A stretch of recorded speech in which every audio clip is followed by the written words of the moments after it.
They laughed at his water system until the entire town ran dry.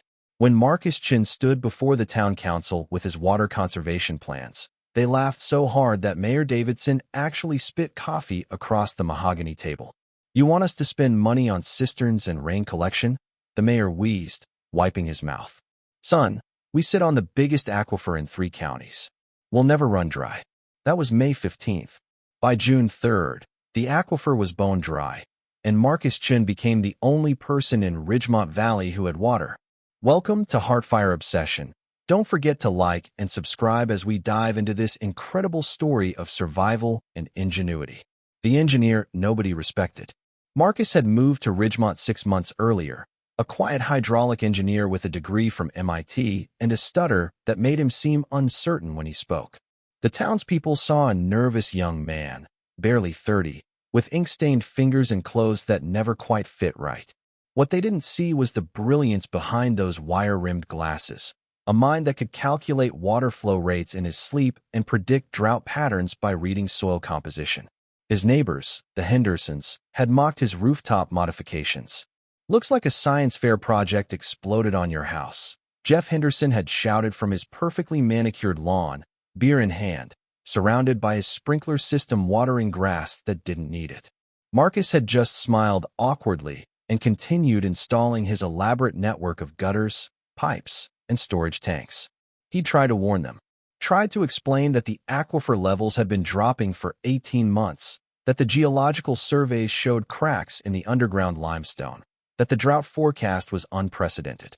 But Marcus stuttered when he was nervous, and nervous made people think he was incompetent. The day everything changed. The morning it happened, Marcus was calibrating his rain collection system when he heard Mrs. Patterson screaming 3 houses down. He ran outside to find half the street gathered around old Joseph Miller's yard, where his well pump sat silent and useless.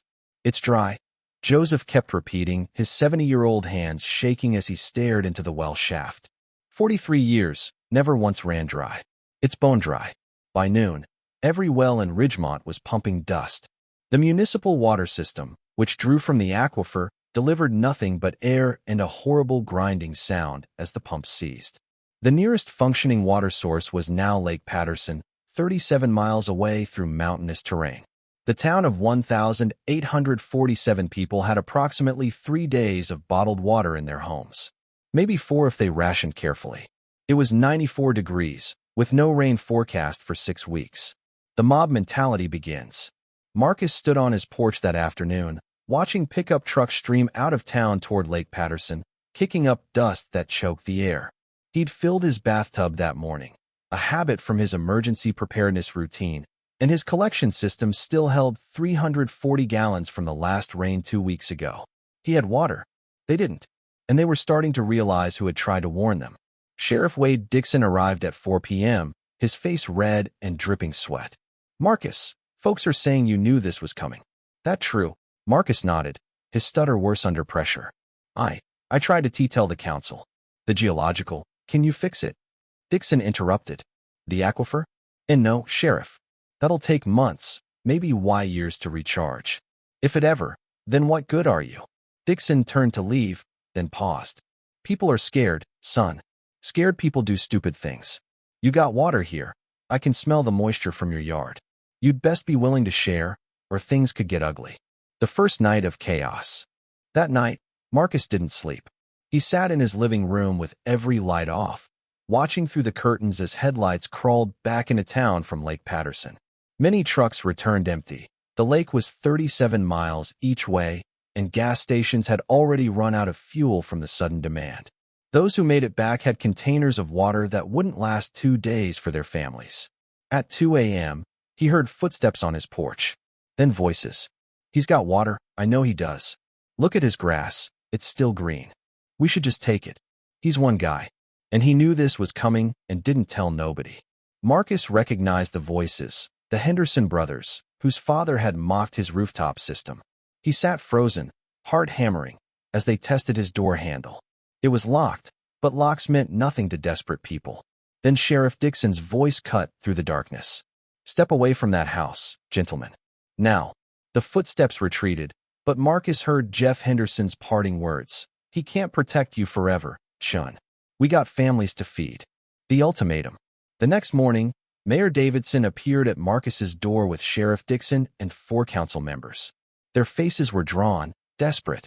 Mr. Chun, the mayor began, his earlier arrogance completely gone. We need your help. Not just your water, we need your knowledge. We were wrong to dismiss you. Can you, he swallowed hard, can you help us survive this? Marcus looked at the men who had laughed at him, who had called his preparations paranoid and wasteful. Part of him wanted to refuse, to let them suffer for their arrogance. But he thought of Mrs. Patterson's grandchildren, of the elderly residents who couldn't make the trek to Lake Patterson, of the families with infants who needed clean water. I can help, Marcus said, his stutter momentarily gone. But everyone has to listen this time. Every single person. No shortcuts, no arguments, no mockery. Can you guarantee that? Mayor Davidson nodded frantically. Whatever you need. You have complete authority. Just please help us. The skeptics emerge. Marcus spent the next hour sketching plans at the town hall, while 200 desperate residents crowded around. His hands moved across the paper with practiced precision. Designs for community water collection systems, filtration methods using local materials, rationing protocols, and a gray water recycling system that could triple their effective water supply. This is insane, interrupted Ted Morrison, owner of the hardware store. You want us to collect our shower water and use it for toilets? That's disgusting. It's survival, Marcus replied. We have limited water. We either use it efficiently or people die. Your choice. And these cistern systems, do you know how much PVC pipe this requires? I don't have that much inventory. Then we use clay pipes. The Native Americans who lived here centuries ago managed just fine with, oh, so now we're supposed to live like savages? Morrison's voice rose. This is America, not some third world. Ted. Sheriff Dixon's voice cracked like a whip. Shut up and listen. My daughter is 4 years old, and she's asking why she can't have a bath. You want to explain to her that you wouldn't spare some pipe? Sit down. The real challenge revealed. As Marcus continued outlining his plan, Rachel Foster, the elementary school teacher, raised her hand timidly. Mr. Chun, this is brilliant, but even with rationing and collection, you're talking about 6 weeks with no rain. How much water will this give us? Marcus set down his pencil and looked at the crowd. If everyone follows the plan perfectly, and I mean perfectly, we'll have enough water for drinking and essential hygiene. Barely. But there's a problem. The room went silent. The ground is too hard right now for efficient collection when rain finally comes. We need to prepare water-catching surfaces, dig retention ponds, install the systems before the drought breaks. That means manual labor in 90-degree heat, with limited water for the workers. How much labor? Asked Mayor Davidson. How many people? Everyone, Marcus said flatly. Every able-bodied person, working in shifts around the clock. We have maybe 10 days before people start getting seriously ill from dehydration. And we need the systems operational before that happens. The hidden saboteur. As the meeting broke up, Marcus noticed Connor Blake hanging back, the real estate developer who owned most of the commercial properties in town. Blake had been quiet throughout the presentation, but now he approached with a smile that didn't reach his eyes. Impressive plan, Chun. Really impressive. Tell me, what happens to property values if word gets out that Ridgemont has no water? Marcus hadn't considered the economic implications. I suppose they'd crater, Blake interrupted smoothly. People would flee. Businesses would close. I'd lose everything. We all would. So maybe we keep this quiet? Tell anyone who asks that it's just a temporary pump malfunction. People need to know the truth so they can prepare. People need to not panic. Blake's smile hardened. And you need to remember that not everyone in this town wants your little engineering project to succeed. Some of us have investments to protect. The night before implementation, Marcus returned home to find a note wedged in his door. You think you're so smart. Let's see how smart you are when someone tears down what you build. Leave town now or watch everything fall apart. You can't save them all, and you'll be the first to go. He showed it to Sheriff Dixon, who shook his head grimly. Could be Blake trying to scare you. Could be anyone. Half the town still thinks you caused this somehow. That's ridiculous. People don't think straight when they're scared and thirsty. Dixon met his eyes. You sure you want to do this? Because once you start, you can't stop. If this plan fails, they won't just blame you. They'll destroy you. Marcus thought of the cisterns he'd built, the water he'd saved, the calculations that had proven correct when everyone said he was wrong. He thought of Mrs. Patterson's grandchildren and Sheriff Dixon's 4-year-old daughter. I'm sure, he said. But that night, lying in his bed, Marcus Chun made a list of everything that could go wrong and realized that Connor Blake was right about one thing. He couldn't save them all, not if someone was actively working against him. And with his water reserves being the only functioning source in town, Marcus himself had just become the most valuable and most vulnerable person in Ridgemont Valley. Someone knocked on his door at 3 a.m. When Marcus opened it, he found his rain collection system's main valve lying on his doorstep, snapped clean in half. 300 gallons of water had drained into the street while he slept, and carved into his wooden door were 3 words: "You're next, engineer." Marcus stood in his driveway at dawn, staring at the dark stain where 300 gallons of precious water had soaked into the dirt. His hands shook, not from fear, but from rage he'd never felt before. Behind him, early risers gathering for the first work shift stopped and stared. Within minutes, word spread. By the time the sun cleared the mountains, half of Ridgemont knew that someone had sabotaged the town's only water engineer. Sheriff Dixon arrived with his deputy, examined the broken valve, and took photos of the carved threat. "Commercial-grade bolt cutters," he muttered. Whoever did this knew exactly where to hit. This wasn't random vandalism. Marcus barely heard him. His mind was already calculating the loss. 300 gallons would have kept 20 families hydrated for 5 days. That was 100 person days of survival gone. Because someone wanted him to fail. Wanted the town to fail. The town divides. "Maybe we should listen to the note," said Gerald Fitzpatrick, a retired banker who'd been vocal about his opposition to Marcus's plans. "This boy has caused nothing but trouble since he arrived. First he predicts doom and gloom, then the aquifer fails, then someone targets him specifically. Seems mighty convenient." Convenient. Rachel Foster's voice was sharp. "Gerald, are you actually suggesting Marcus sabotaged himself?" "I'm suggesting that maybe whoever left that note has the right idea. Maybe if he left, things would settle down. We could focus on trucking water from Lake Patterson like normal people instead of playing Oregon Trail with cisterns and clay pipes." The crowd murmured, some in agreement, others in protest. Marcus felt the fragile unity from yesterday's meeting cracking like dried mud. "Gerald's right about one thing," Marcus said quietly, but his voice carried. "Things would be simpler if I left. You could go back to ignoring the problem, pretending the aquifer will magically refill, and watching your families dehydrate when the trucking becomes unsustainable in 3 weeks. 3 weeks. Mayor Davidson looked stricken. "But you said," "I said if everyone cooperated perfectly. But someone just cost us 100 person days of water. And if the saboteur keeps working, we'll run out much faster." The unexpected ally. As the crowd dispersed, arguing among themselves, a small voice spoke up. "I can help." Marcus turned to find Emma Rodriguez, a 13-year-old he'd seen around town but never spoken to. She wore thick glasses, carried a battered notebook, and had the intense expression of someone far older than her years. "I'm sorry, but this is dangerous work." "I know hydraulics," Emma interrupted. "My dad was a plumber before he died. I've been reading his technical manuals for 2 years. I know pipe systems, water pressure, flow rates. And I'm small enough to crawl into spaces adults can't reach." Marcus studied her. "Why would you want to help?" "Because I'm smart and nobody takes me seriously either," Emma said bluntly. "Also, my mom has diabetes and she needs clean water for her insulin injections. If your system fails, she dies. So yes, I want to help." Behind her, Rosa Rodriguez stood with her arms crossed, tears streaming down her face. "If my daughter says she can do it, she can do it. Emma's been keeping our house running for 2 years. Please, let her help." The first build. By mid-morning, Marcus had organized the volunteers into teams. Emma proved her worth immediately, redesigning one of his collection systems to use 30% less pipe by routing through existing building structures instead of creating new conduits. "You're kind of a genius," Marcus told her. She grinned. "I know, but you're the first adult who's noticed." The work was brutal. The sun blazed down as they dug retention ponds in rock-hard soil.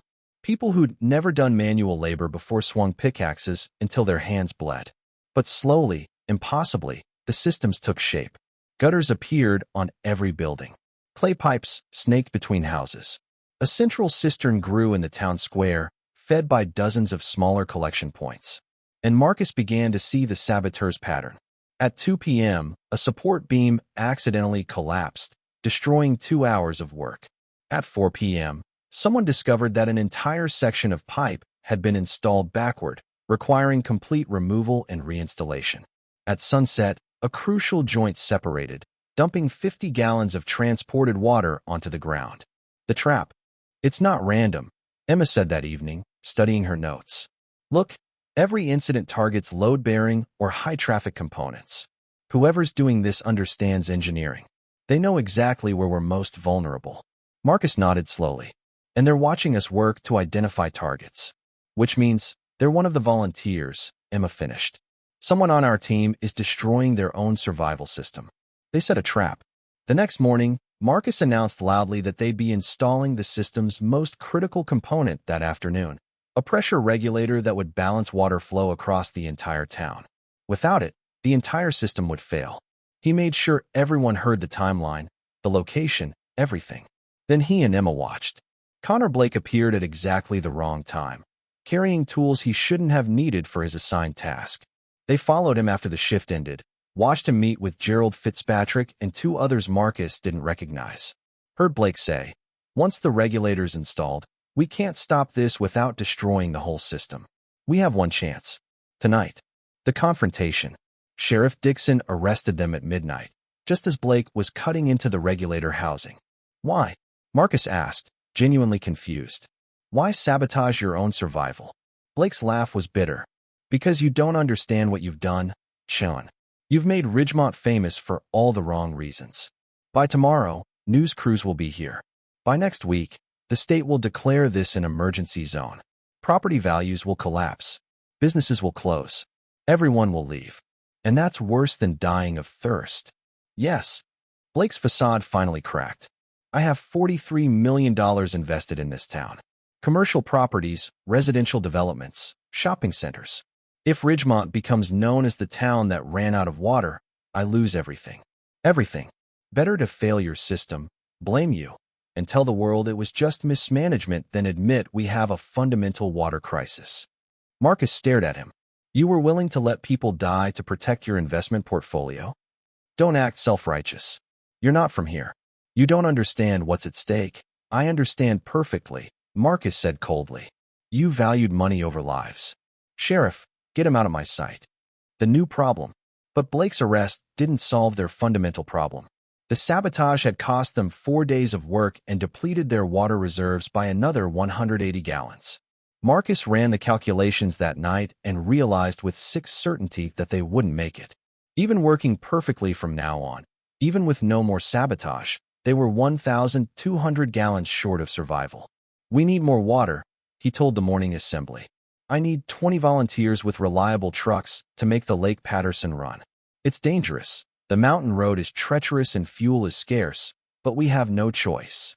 30 people stepped forward. "I'll lead them," said Jeff Henderson, the man who tried to break into Marcus's house just days ago. "I mocked you, Chun. Called your preparations crazy. I was wrong, and I'm man enough to admit it. Let me help fix this." The desert innovation. While the convoy departed, Marcus faced another crisis. The heat was intensifying. Temperatures hit 102 degrees, and people were consuming water faster than his rationing plan accounted for. "We need cooling," Emma said. "If we can't reduce their water consumption, the math doesn't work. We don't have power for air conditioning." "No, but we have thermal mass." Emma's idea was brilliant and ancient. Using the temperature differential between the hot surface and cooler underground to create natural air conditioning. They dug shallow channels beneath houses, lined them with wet clay, and created convection systems that pulled hot air down and circulated cooler air up. It wasn't perfect, but it dropped indoor temperatures by 15 degrees and reduced water consumption by 20%. "Where did you learn this?" Marcus asked, awed. "Mesopotamia," Emma said simply. "They did it 4,000 years ago. I read about it in my dad's library." The convoy returned that evening, trucks laden with water. But Jeff Henderson was injured. The truck had nearly rolled on a switchback. and he'd broken 3 ribs steering it back onto the road. Got the water, though. He gasped as medics rushed to help him. Wasn't going to let you down twice. The secret source.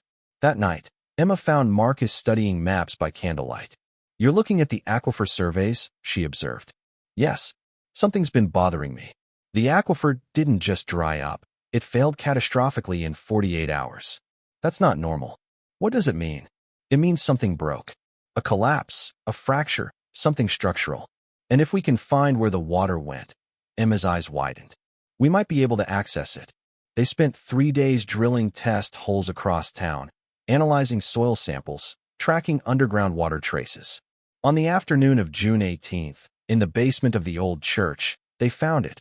A crack in the limestone foundation that led to a small underground reservoir, maybe 8,000 gallons, that had survived the aquifer collapse.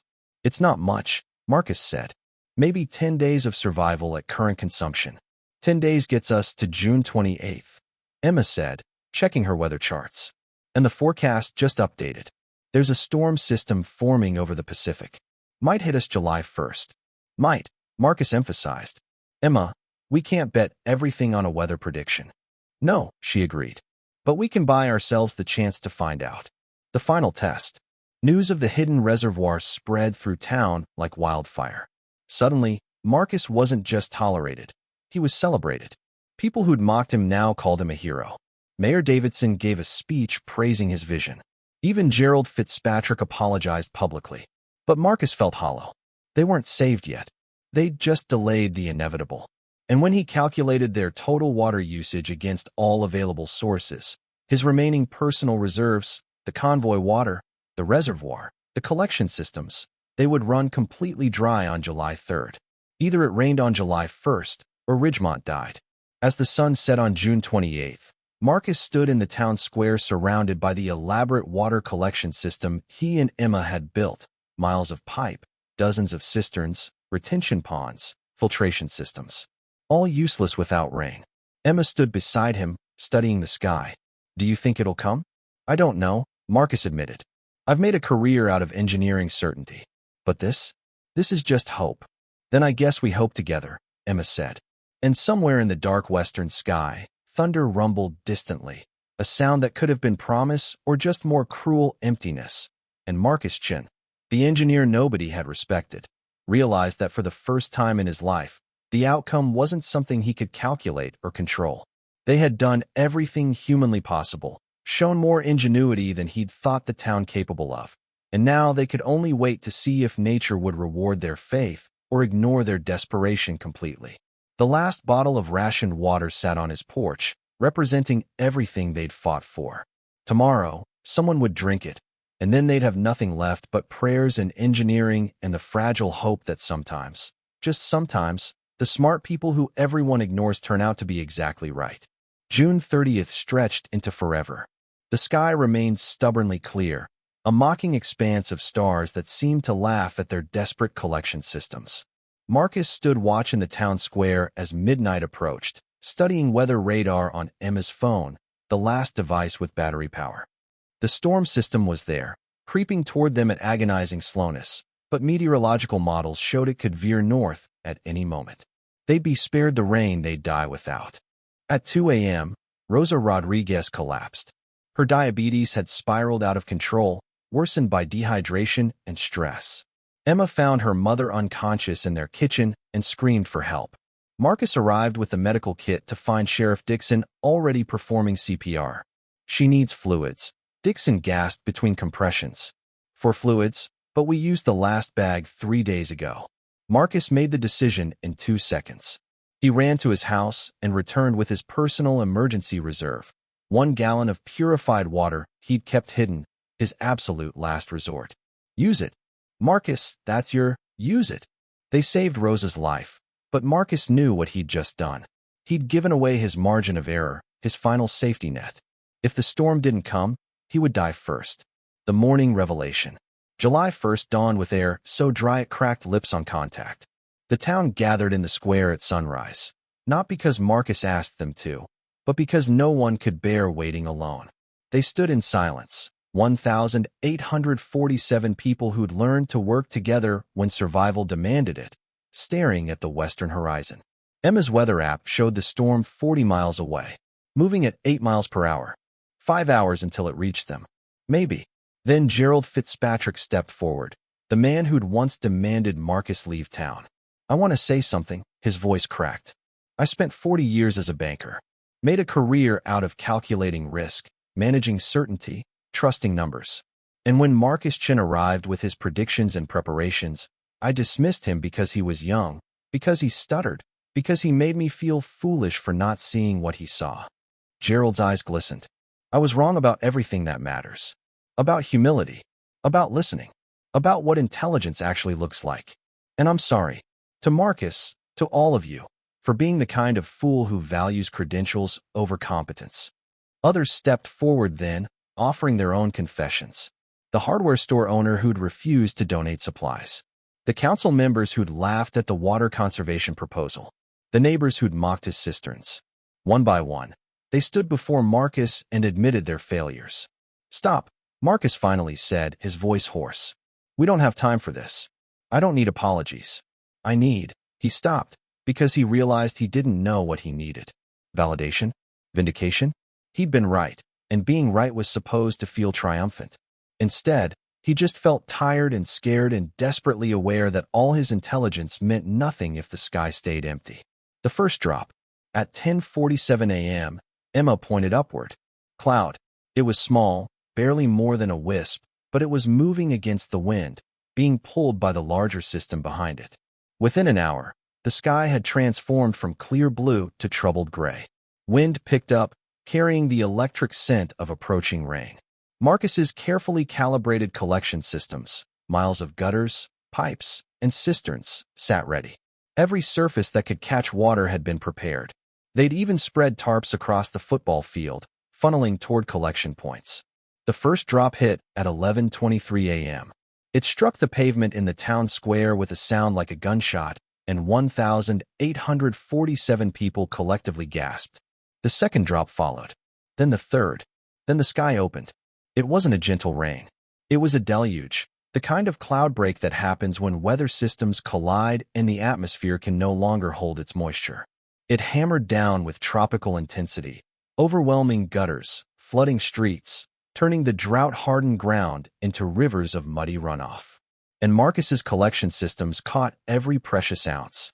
Cisterns filled within minutes. Retention ponds swelled. The underground reservoir began to refill through carefully positioned intake channels. Within the first hour, they'd collected 4,000 gallons.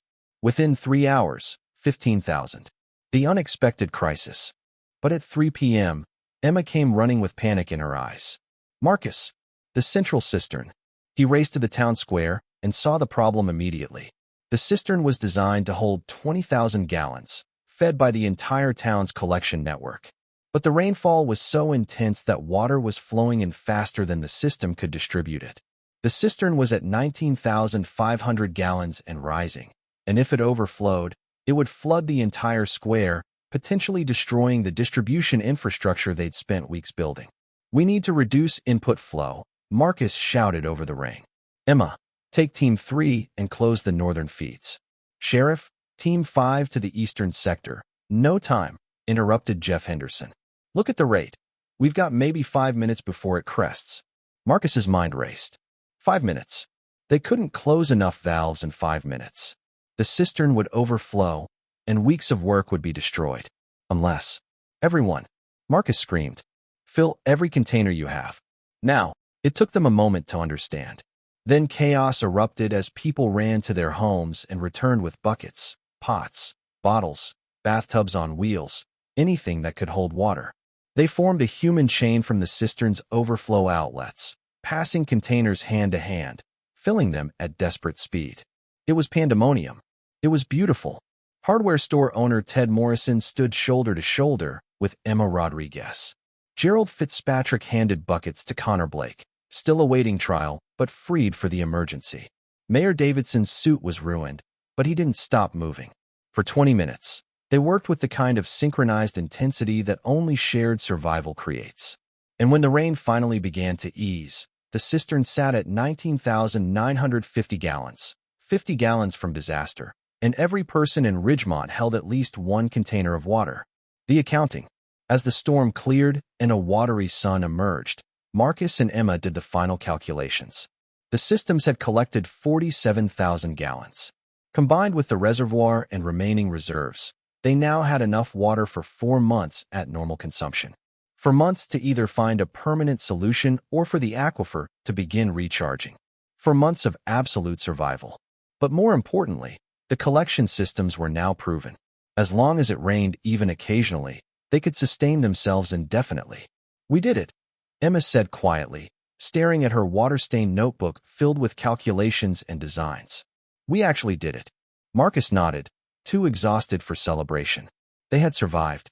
Against skepticism, sabotage, and nature itself, they had survived. The reckoning. That evening, as the town gathered for a meal of rationed food and suddenly abundant water, Sheriff Dixon addressed the crowd.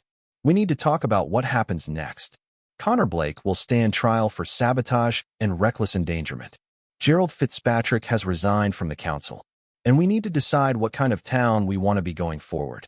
"I'll tell you what kind," said Rosa Rodriguez, standing with her daughter's help. "We want to be the kind of town that listens to our Marcus Chins. The kind that values intelligence over arrogance, preparation over pride, and community over property values." Others agreed, but Marcus raised his hand.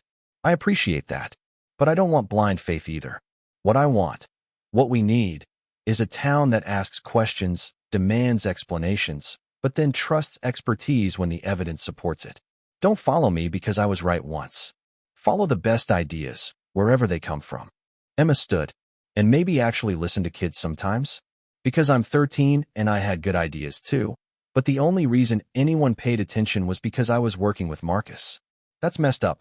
Laughter rippled through the crowd, but it was the kind of laughter that acknowledged truth. Mayor Davidson stepped forward. "Emma Rodriguez and Marcus Chun, by the power vested in me by a town that's thoroughly embarrassed by how badly we treated you both, I'm officially appointing you as joint water management directors. Paid positions, full authority over water systems and drought preparedness." Any objections? The vote was unanimous. The 6-month update. By December, Ridgemont had transformed. The temporary collection systems had been expanded and made permanent. Every building had rain harvesting. Underground cisterns dotted the town. Gray water recycling was standard. The aquifer had begun to recharge, slowly, but measurably.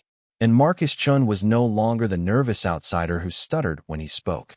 He'd found his voice teaching others, working alongside Emma to train every resident in basic hydraulic engineering and water conservation.